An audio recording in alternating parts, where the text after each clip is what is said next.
Há muitas pessoas que estão aprisionadas em correntes invisíveis que destroem seus relacionamentos, drenam sua alegria e afastam o propósito que Deus tem para suas vidas. Mas existe uma maneira real, eficaz e bíblica de se libertar. Há 3 passos que vão transformar e te libertar espiritualmente. Talvez você já tenha ouvido falar sobre libertação, mas poucos compreendem que esse é um processo ordenado por Deus e sustentado pela autoridade do nome de Jesus Cristo. Se você se sente oprimido, preso a vícios, pensamentos negativos ou até mesmo a ataques espirituais que insistem em rondar a sua casa, saiba que este vídeo foi preparado com profundo temor a Deus e com o desejo sincero de ver sua vida transformada pelo poder do Espírito Santo. O primeiro passo essencial é o reconhecimento da sua escravidão espiritual. Você talvez esteja vivendo em negação, acreditando que seus problemas são apenas emocionais ou circunstanciais, mas a Bíblia mostra que há realidades espirituais que atuam por trás daquilo que você vê. Como Paulo declarou na carta aos Efésios, dizendo: porque não temos que lutar contra carne e sangue, mas contra os principados, potestades, os príncipes das trevas deste século e as hostes espirituais da maldade nos lugares celestiais. Negar isso é caminhar desarmado em meio ao campo de batalha. Talvez você se pergunte: mas como saber se estou em uma escravidão espiritual? Uma vida marcada por repetição de fracassos, ciclos de destruição emocional, sonhos recorrentes de opressão e uma sensação constante de vazio, mesmo quando tudo parece bem ao redor, podem ser sinais de que seres invisíveis estão atuando. Jesus mesmo disse em João capítulo 8: em verdade vos digo que todo aquele que comete pecado é servo do pecado.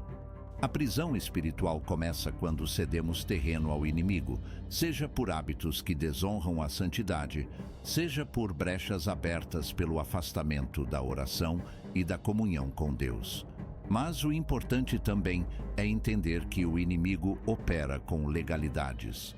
Muitas vezes, situações do passado, alianças feitas sem conhecimento ou palavras lançadas por nós mesmos abrem portas para a ação demoníaca. Quando declaramos derrota, miséria ou medo, estamos dando permissão para que essas forças operem. É por isso que Provérbios capítulo 18 diz que a morte e a vida estão no poder da língua, e aquele que a ama comerá do seu fruto. Portanto, antes mesmo de buscar oração de libertação, é necessário examinar a si mesmo e confessar cada pecado, cada palavra destrutiva e cada atitude que possa ter concedido território espiritual ao adversário. Não se trata de medo, mas de consciência espiritual. O apóstolo Tiago nos orienta dizendo: sujeitai-vos, pois, a Deus, resisti ao diabo, e ele fugirá de vós. Observe que a ordem é primeiro sujeitar-se a Deus, depois resistir ao diabo. Muitos tentam expulsar demônios enquanto permanecem em desobediência, e isso não traz vitória duradoura. Já o segundo passo para a libertação espiritual é o arrependimento e a confissão. Essa etapa não é apenas um momento emocional de tristeza pelo pecado, mas uma decisão consciente de mudança de direção. O arrependimento genuíno nasce quando a pessoa entende que o pecado não é apenas uma ofensa contra si mesma ou contra os outros, mas contra o próprio Deus, que é santo e perfeito. Muitos vivem aprisionados porque nunca deram este passo de forma completa. Podem até frequentar cultos, cantar louvores e orar, mas não romperam com práticas que desonram o Senhor. O rei Davi, homem segundo o coração de Deus, declarou no Salmo 51: contra ti somente pequei, e fiz o que é mal à tua vista. Essa consciência de que cada pecado é uma afronta direta ao Criador é o que produz um arrependimento verdadeiro e transforma a história de uma pessoa. Amados irmãos, Deus não rejeita um coração quebrantado. O apóstolo João escreveu em primeira carta de João dizendo: Se confessarmos os nossos pecados, Ele é fiel e justo para nos perdoar os pecados e nos purificar de toda a injustiça. Não existe libertação genuína sem confissão. A confissão tira das trevas o que está escondido e destrói o poder que o inimigo tem de nos acusar. Por isso, quando você confessa seus pecados ao Senhor, declarando-os com sinceridade, você está desarmando Satanás e declarando que a sua vida pertence somente a Deus. Existe algum pecado que ainda está oculto no seu coração? Alguma atitude que você tem mantido em segredo por vergonha, medo ou incredulidade? Saiba que a vergonha não vem de Deus. O Espírito Santo convence o mundo do pecado, mas o diabo acusa. Deus quer te libertar, mas espera que você dê o passo de abrir seu coração diante dele. Escreva nos comentários dizendo: hoje eu decido confessar e abandonar. Essa é uma forma de declarar sua decisão de romper com tudo que te escraviza. O arrependimento verdadeiro também se manifesta em ações concretas. Zaqueu, cobrador de impostos e homem rico, ao encontrar Jesus, não apenas sentiu tristeza pelo seu passado, mas tomou uma decisão prática. Lucas capítulo 19 nos mostra que ele disse: eis que eu dou aos pobres metade dos meus bens, e, se em alguma coisa tenho defraudado alguém, o restituo quadruplicado.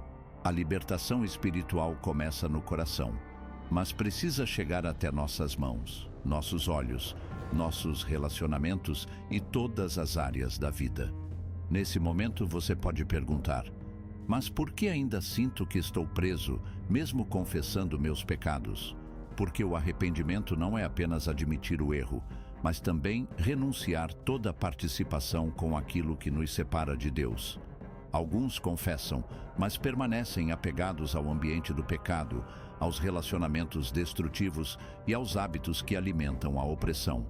Jesus disse em Mateus capítulo 5, versículo 30: e se a tua mão direita te escandalizar, corta-a e lança-a de ti, porque te é melhor que um dos teus membros se perca do que seja todo o teu corpo lançado no inferno. Não é uma palavra de violência física, mas uma metáfora poderosa. É preciso romper radicalmente com tudo que alimenta a escravidão espiritual.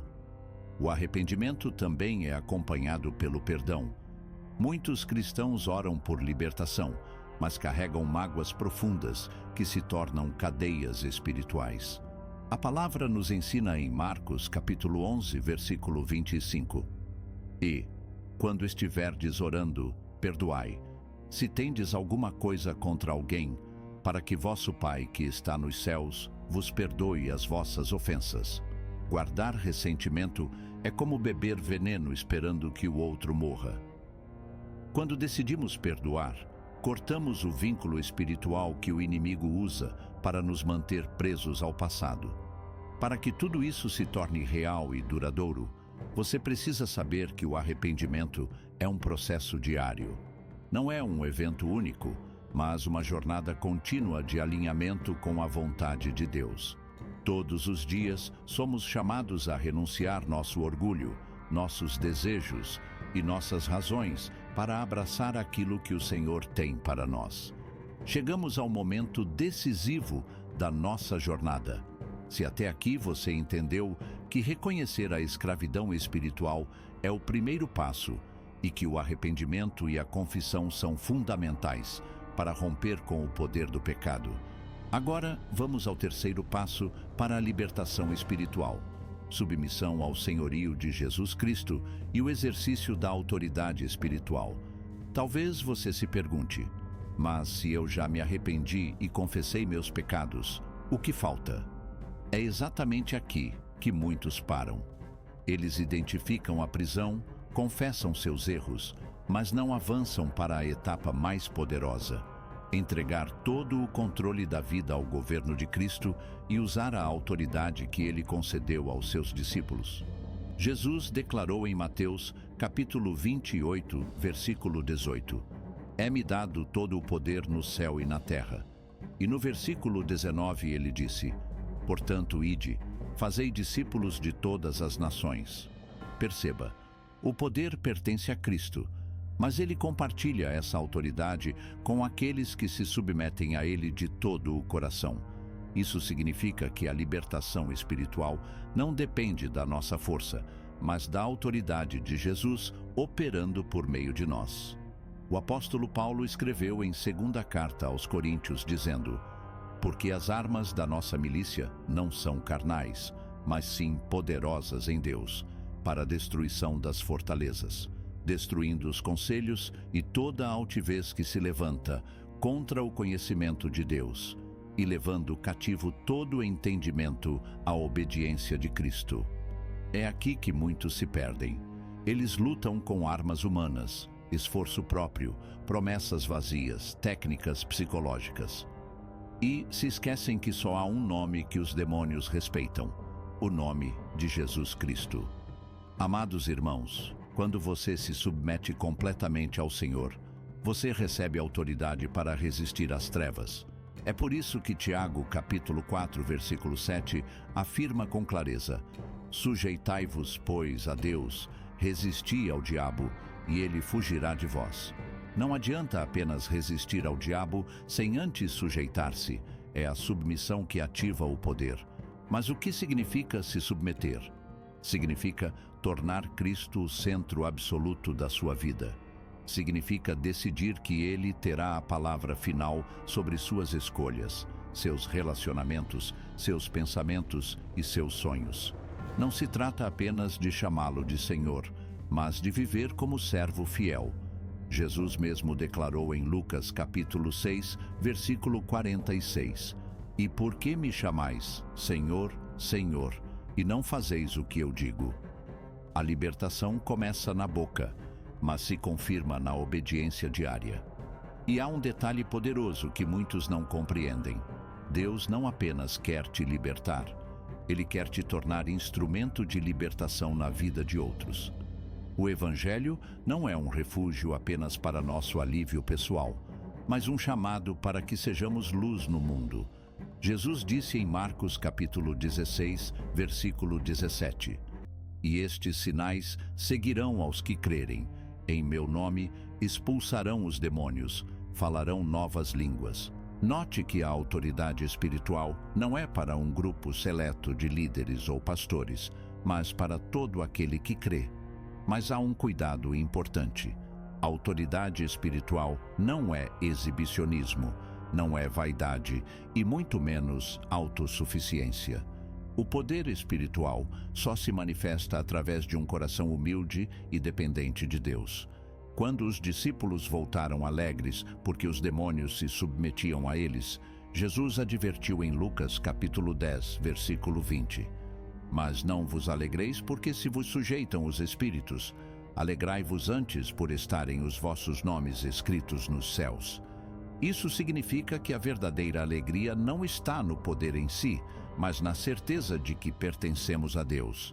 E para que a autoridade espiritual se torne prática, é fundamental manter uma vida de oração constante, jejum e meditação na palavra de Deus. Essas disciplinas espirituais não são meros rituais. São os pilares que sustentam o cristão na batalha contra as trevas. O próprio Jesus, antes de iniciar seu ministério, jejuou 40 dias e 40 noites, como está em Mateus capítulo 4, versículos 1 a 2. Se o Filho de Deus precisou desse tempo de consagração, quanto mais nós, que somos vasos frágeis, precisamos de oração e entrega. Se você deseja crescer na autoridade espiritual, eu te desafio a estabelecer um compromisso. Separar diariamente um tempo para a oração, jejum e leitura bíblica. Você vai perceber que quanto mais próximo de Deus, mais longe do alcance do inimigo você estará. Agora que já percorremos os 3 passos essenciais para a libertação espiritual: reconhecer a escravidão, arrepender-se e confessar, e submeter-se ao senhorio de Cristo, quero compartilhar com você o princípio final, que é a permanência na presença de Deus. Sim, a libertação espiritual não é apenas um evento pontual, mas uma escolha diária de permanecer em Cristo. É aqui que muitos tropeçam. Eles recebem a libertação, sentem alívio, experimentam vitórias momentâneas, mas voltam para os mesmos padrões antigos por não cultivarem uma vida de permanência. Jesus foi claro em João capítulo 15. Eu sou a videira, vós as varas. Quem está em mim e eu nele, esse dá muito fruto, porque sem mim nada podeis fazer. Note a expressão, quem está em mim. Não basta visitar a presença de Deus aos domingos ou em momentos de desespero. É necessário habitar, viver, permanecer. A libertação sem permanência gera recaída. Foi por isso que Jesus alertou em Mateus capítulo 12, dizendo que quando o espírito imundo sai do homem, ele anda por lugares áridos, buscando repouso, e não encontrando, volta para a casa de onde saiu.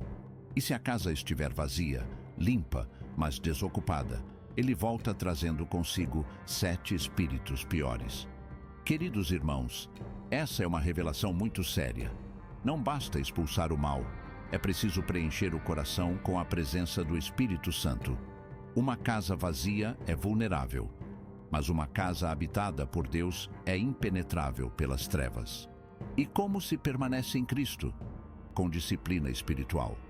A oração constante não como obrigação, mas como respiração da alma. A leitura da palavra não como ritual, mas como alimento vital. A adoração não como música, mas como entrega total. A comunhão com os irmãos, não como encontro social, mas como fortalecimento do corpo de Cristo. A permanência também exige vigilância. Jesus disse em Mateus capítulo 26, versículo 41, Vigiai e orai, para que não entreis em tentação. Na verdade, o espírito está pronto, mas a carne é fraca. Não podemos nos distrair. A vigilância espiritual mantém as portas trancadas contra o inimigo. Neste momento, quero fazer um convite que pode mudar a eternidade da sua alma. Se você ainda não entregou verdadeiramente a sua vida a Jesus, hoje é o dia. A palavra de Deus diz em Romanos que, se com a tua boca confessares ao Senhor Jesus e em teu coração creres que Deus o ressuscitou dos mortos, serás salvo. Não importa o seu passado, suas quedas ou quantas vezes você falhou, Deus não está em busca de perfeição. Ele está em busca de entrega. E se você deseja receber essa salvação e começar uma nova vida com Cristo, repita esta oração comigo, com fé e sinceridade. Senhor Jesus, eu reconheço que sou pecador e que preciso do teu perdão. Eu me arrependo dos meus pecados. Confesso que tu és o Filho de Deus, que morreu e ressuscitou para me salvar. Hoje eu te entrego minha vida. Reina sobre mim, liberta-me de toda opressão espiritual e escreve meu nome no livro da vida. Eu recebo o teu Espírito Santo e declaro, Jesus Cristo é o meu Senhor. Amém. Se você fez essa oração com sinceridade, escreva agora mesmo nos comentários. Eu aceitei Jesus. Queremos orar por você e caminhar ao seu lado. E para você que já é cristão, mas entendeu que havia áreas não totalmente entregues, áreas onde o inimigo ainda encontrava legalidade. Hoje é o dia de romper com tudo isso. Diga agora, com fé, hoje termina a escravidão espiritual na minha vida. Quero orar por todos vocês agora. Senhor Deus Todo-Poderoso, em nome do teu Filho Jesus, eu apresento cada vida que ouviu esta mensagem. Que toda opressão espiritual caia por terra agora, que as cadeias sejam quebradas, que toda a legalidade do inimigo seja anulada pelo sangue do Cordeiro. Eu declaro libertação completa sobre esta casa, sobre esta mente, sobre este corpo, em nome de Jesus. Que haja paz, restauração e uma nova vida. Que teu Espírito Santo habite neste coração e que nenhuma porta se mantenha aberta para as trevas. Guarda essa vida no teu esconderijo, fortalece-a no teu poder e guia cada passo a partir de hoje. Em nome de Jesus. Amém. Queridos irmãos, a libertação espiritual é uma promessa real. É possível viver livre, pleno, e cheio da presença de Deus. Mas essa liberdade precisa ser cultivada todos os dias. Busque a Deus com profundidade. Alimente-se da palavra. Ande em comunhão com o Espírito Santo. E não caminhe sozinho. Procure uma igreja próxima da sua casa. Envolva-se com irmãos que possam orar por você, te acompanhar, te ensinar. O Evangelho não é para solitários, é para uma família espiritual. Lembre-se, você é filho de Deus. A sua identidade não está no que você fez, mas no que Cristo fez por você na cruz. E a partir de hoje, a sua vida nunca mais será a mesma. Que o Senhor te abençoe poderosamente.